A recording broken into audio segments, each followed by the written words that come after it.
আগের এপিসোডে দেখেছিলাম ডোয়ং সুক মিরাইকে এসে বলে তোমার সাথে একা কিছু কথা আছে। তারপর মিরাই ডোয়ং সুকের সাথে কথা বলতে চলে যায়, আর যেটা দেখে সোহা জেলাস ফিল করছিল। নেক্সট সিনে দেখি ডোয়ং সুক মিরাইকে ওর পারফিউম ফেরত দেয় আর ওকে জিজ্ঞেস করে তুমি সত্যি জেনেটাল মিডল স্কুলের স্টুডেন্ট ছিলে না, বিকজ এটা সে পারফিউম যেটা জেনেটাল মিডল স্কুলে মিরাই ইউজ করতো।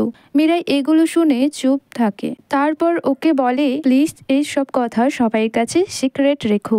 ডোয়ং সুক বলে মানে? মিরাই বলে আমার আগে ফেস যেটা তুমি দেখেছিলে সেটা সবার থেকে সিক্রেট রেখো। এটা শুনে ডোয়ং সুক কিছু বলতে যাবে, ঠিক তখনই দূর থেকে ওজিন ডোয়ং সুককে ডাক দেয়। ডোয়ং সুক ওজিনের সাথে চলে যায়। ডোয়ং সুক চলে যাওয়ার পর মিরাই অনেক টেনশনে ছিল, বিকজ ওর সিক্রেট ডোয়ং সুক এখন জেনে ফেলেছে। তখনই আমরা একটা ফ্ল্যাশব্যাক দেখি।